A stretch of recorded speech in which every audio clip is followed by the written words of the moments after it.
Bonjour à toutes, bonjour à tous et merci de nous retrouver ce dimanche matin pour une nouvelle émission de Sagesse bouddhiste. Les maîtres zen préconisent, outre l'étude des enseignements, la pratique de zazen et des rituels. Car l'observance du rite au travers de formes transmises requiert une attention qui favorise la liberté de l'esprit et permet de s'ouvrir à d'autres valeurs. Que représentent alors plus précisément ces rituels? Quelle est la manière juste de les pratiquer? Existe-t-il une différence entre la façon dont ils sont enseignés au Japon et en Occident? C'est ce que je vous propose de voir avec notre invité, Laurent Stream. Laurent Stream, bonjour. Bonjour. Vous êtes traducteur, vous pratiquez le bouddhisme donc dans la tradition Zen Soto. Vous avez suivi une formation traditionnelle au Japon et vous pratiquez aujourd'hui au dojo Zen du Châtelet. Merci d'être avec nous aujourd'hui. Alors, pour commencer cette émission, Laurent Stream, est-ce que vous pouvez nous recontextualiser la place des rituels dans la tradition Zen Soto? Je crois qu'elle est très importante. Alors effectivement, les rituels occupent une grande place dans la tradition Zen Soto. Maintenant, je ne pense pas que cette place soit très différente de celle qu'elle occupe dans les autres écoles. Je ne pense pas que la signification profonde des rituels soit différente non plus. Ce qui est peut-être spécifique dans l'école zen, c'est la manière dont on considère ces rituels. C'est-à-dire qu'à la fois, ils sont omniprésents. On peut dire que quasiment toute pratique du zen soto est soit un rituel, soit une pratique ritualisée. À commencer par la méditation assise, le zazen, qui se pratique selon des formes minutieusement décrites et de longue date. Et en même temps, on ne cesse jamais dans l'école zen de remettre cette place et ce sens des rituels en question. Et cette remise en question s'appuie notamment sur une anecdote qui a été relatée par le fondateur du Zen Soto au Japon, Maître Dogen, qui était donc un moine japonais qui vivait au XIIIe siècle et qui a étudié en Chine auprès d'un maître chinois qui s'appelait Nyojo. Et lors d'une de ses premières rencontres avec Maître Nyojo, Maître Dogen raconte que son maître lui a dit « Dans mon temple, on ne recourt ni à l'offrande de l'encens, ni aux prosternations, ni à la lecture des sutras. Seulement assis. » Et donc Maître Dogen était très étonné, parce qu'au contraire, il avait pu constater, par sa propre expérience, que dans le temple de Maître Nyojo, on brûlait de l'encens, on se prosternait, on récitait les sutras, comme dans tous les temples bouddhistes. Alors, quelle est la morale de cette anecdote, Laurent Stream? Alors, en fait, c'est ce qu'on appelle un koan, c'est-à-dire c'est une de ces énigmes que les maîtres zen, et en particulier les maîtres de la Chine ancienne, soumettaient à leurs disciples pour les aider à s'éveiller, c'est-à-dire à ouvrir leur esprit. La parole d'un maître zen, ce n'est jamais une parole ordinaire. En particulier, les questions ne sont pas vraiment des questions, les négations ne sont pas vraiment des négations. C'est plutôt une incitation à aller au-delà de sa compréhension des choses. Alors évidemment, c'est un koan, il n'y a jamais de réponse définitive, mais on peut dire que ça signifie que on pratique les rituels, mais sans y ajouter de fabrication mentale, sans plaquer ses idées dessus. Quand on va offrir de l'encens, on ne va pas s'imaginer qu'on offre de l'encens à telle ou telle personne et que ça va avoir tel et tel effet, qu'on en récupérera tel ou tel bénéfice. Simplement, on le fait. D'accord, donc il n'y a aucun calcul. Il n'y a pas de calcul. Voilà, et je pense que ce qu'il faut préciser aussi d'emblée, c'est qu'il n'y a pas non plus d'attachement à ces rituels. Il faut faire très attention. Donc, quelle peut être la pratique juste de ces rituels? La pratique juste, c'est bien sûr d'avoir conscience que les rituels ne doivent pas devenir un objet d'attachement de plus. Mais en même temps, si on dit simplement ça, on va avoir tendance à négliger la pratique des rituels, notamment en Occident. Si on dit que ce n'est pas nécessaire, on va le prendre moins au sérieux que les autres pratiques. Mais au contraire, je crois qu'il est tout à fait nécessaire de mettre tout son cœur dans les rituels, de s'y impliquer complètement, justement pour que ce soit quelque chose de vivant. À partir du moment où c'est quelque chose de vivant, ça veut dire que c'est quelque chose qui peut se transformer. Il faut savoir que les rituels s'appuient sur des textes, dont certains écrits par Maître Dogen lui-même, mais qu'il y a aussi toute une partie des rituels qui va changer selon les lieux, selon les époques. Dans un même lieu, les rituels peuvent changer au cours du temps. Et il va falloir être constamment prêt à s'adapter à ces changements. Donc si vraiment on s'implique profondément dans la vie de ces rituels, dans leur transmission, qui est une transmission orale, en fait on va développer une souplesse d'esprit qui va aller à l'encontre de toute forme d'attachement ou de rigidité. Alors avant d'aller plus loin pour qu'on comprenne bien, donnez-nous un exemple typique de rituel. Alors quand on parle de rituel, on on entend un ensemble très vaste de pratiques.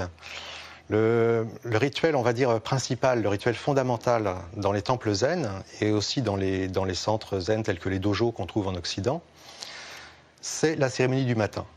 Alors, en quoi consiste-t-elle? Alors, la cérémonie du matin, elle consiste en une série d'offrandes, d'hommages rendus au Bouddha et aux patriarches, aux maîtres qui nous ont transmis le Dharma, et dont on va également réciter les mots, les paroles, les enseignements. Donc, généralement, au début d'une cérémonie, l'officiant va offrir de l'encens au Bouddha ou au patriarche en tant que représentant de l'Assemblée. À la suite de quoi, on va se prosterner tous ensemble. Après quoi, on va réciter les sutras. Au Japon, on accompagne parfois cette lecture d'ouverture de livres de sutras, des livres en accordéon qu'on déplie en éventail. C'est une cérémonie très belle. Et alors traditionnellement, on considère que ce genre de cérémonie, la récitation de l'enseignement, va générer des mérites. Donc à la fin de la cérémonie, on va réciter une dédicace qui dit à qui on va destiner les mérites générés par la cérémonie. Cette question des mérites, dans le zen aussi, on dit souvent il n'y a pas de mérite. Ça veut pas dire que réciter les sutras ne génère pas de mérite. Mais que c'est des mérites pour tout le monde. Voilà, et que ces mérites sont infinis. Ils ne sont pas pour soi et ils sont infinis. On n'en limite pas la portée par notre imagination, encore une fois, notre fabrication mentale. Alors, je voulais vous demander aussi pourquoi ces rituels étaient essentiels dans le bouddhisme zen. Est-ce que ce n'est pas aussi parce qu'ils structurent la vie communautaire, notamment donc dans les monastères? Oui, on peut dire ça. De toute façon, l'être humain a besoin de rituels d'une manière générale. Quand on rencontre quelqu'un, on lui dit bonjour. Selon la personne, on ne va pas dire bonjour de la même manière. Avant de commencer à manger, on va dire bon appétit. Tout ça, ce sont des formes de rituels. Et dans le zen, et en particulier dans la vie communautaire, dans le cadre d'un temple, dans le cadre d'une communauté durable ou d'une communauté éphémère telle que celle d'un dojo, on va également structurer effectivement la vie par des rituels. Et ces rituels vont permettre à la collectivité de trouver une harmonie. Donc ça sert de lien, en fait? Oui, en fait, les rituels, c'est un pont avec le quotidien. D'ailleurs, l'école zen a développé de très nombreux rituels liés aux différentes étapes de la vie quotidienne, en particulier des rituels pour la prise des repas. Il y a aussi des rituels pour la manière de se laver, de se raser le crâne. Mais aussi... Rien n'est laissé au hasard. Il y a une précision quand même dans les rituels zen qui est assez impressionnante, non? On a un modèle, une forme, et on va mettre tout son cœur, toute son énergie, toute sa concentration, sa vigilance à respecter cette forme. C'est d'ailleurs un très bon marqueur de notre vigilance. Quand on s'écarte de la forme, on voit que c'est parce qu'on est distrait ou qu'on pense à autre chose. Mais en même temps, rien ne se passe jamais comme on le prévoit. Il y a toujours une part, dans toute activité humaine, il y a toujours une part d'imprévu, d'inattendu, qui est d'autant plus déroutante que tout est bien prévu. Et à ce moment-là, on va être obligé d'improviser, de réagir, d'être vraiment ici et maintenant et de trouver l'attitude juste. Alors j'aimerais maintenant qu'on vienne sur votre expérience, puisque vous avez été au Japon, dans un monastère justement. Est-ce que vous pouvez nous dire la façon dont les rituels sont appréhendés là-bas? Est-ce que c'est fondamentalement différent de notre façon de les appréhender en Occident? Non, je ne crois pas que ce soit très différent dans la manière de les appréhender. Je pense que simplement au Japon, on a une habitude beaucoup plus ancienne de ces rituels. Notamment, les Japonais ont vraiment une grande habitude, un grand souci du vêtement, de la manière de s'habiller, la manière de porter son vêtement, et aussi un grand souci du geste juste. C'est pas pour rien qu'ils ont développé des arts martiaux très performants. Et tout cela va donner une beauté particulière, une précision particulière au rituel. C'est vrai qu'en Occident, on aura plus de mal avec ce genre de choses. On aura peur du formalisme, on aura toutes sortes de réticences.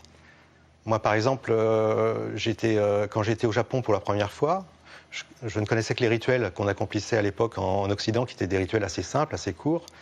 Et je me suis retrouvé dans un temple où on pratiquait des rituels très longs, où il fallait rester longtemps assis en sesa, c'est-à-dire assis à genoux, donc dans une posture assez inconfortable, douloureuse.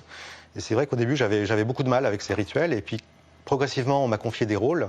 Et quand j'ai commencé à participer activement au rituel, j'ai pu retrouver leur beauté de l'intérieur, en quelque sorte. Oui, parce qu'il y a un sens vraiment très très précis pour chaque rituel, notamment les rituels funéraires qui sont essentiels au Japon. Voilà, au Japon, les moines zen accomplissent beaucoup de rituels funéraires. C'est ce qui fait, c'est leur principal lien en fait avec la population laïque.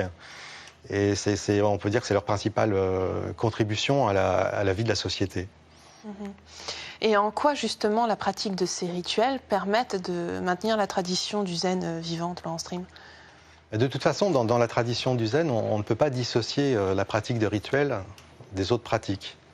Les rituels font partie de la tradition du zen. Donc est-ce qu'on pourrait dire par exemple que la méditation fait partie des rituels ? La méditation ne fait pas partie des rituels. La méditation, c'est quelque chose d'essentiel en soi. Mais la méditation est aussi ritualisée. Mais les rituels sont importants. S'il y a seulement la méditation, en fait, il manque quelque chose. Ou seulement l'étude, il manque quelque chose. Les rituels, c'est ce qui va maintenir en fait la dimension religieuse de notre pratique. La dimension religieuse, c'est-à-dire c'est ce qui nous relie. C'est ce qui nous relie au Bouddha, au patriarche, aux maîtres du passé, auxquels on rend hommage et qui eux-mêmes ont accompli ces rituels avant nous. Quand on accomplit un rituel, par exemple, si on accomplit un rituel face à une statue de Maître Dogen, on considère que Maître Dogen est véritablement là, qu'on accomplit le rituel avec lui. On vit dans une sorte d'éternel présent dans le moment du rituel. Et c'est donc ce qui va relier notre pratique à ses maîtres. C'est aussi ce qui va c'est ce qui va nous relier aux autres, puisque en méditation, par exemple, on est seul face au mur, pendant l'étude, seul face à un livre. Dans la relation avec le maître, seul avec le maître. Dans les rituels, on est véritablement avec les autres. Et ce qu'on fait bénéficie à tous. Donc c'est la pratique, on va dire, complémentaire, active, dynamique, qui va faire le lien avec la vie quotidienne. D'autant plus que la répétition joue un rôle essentiel aussi. En fait, les rituels, on peut dire que c'est une étude. Ouais. Donc cette étude, on l'approfondit en la répétant.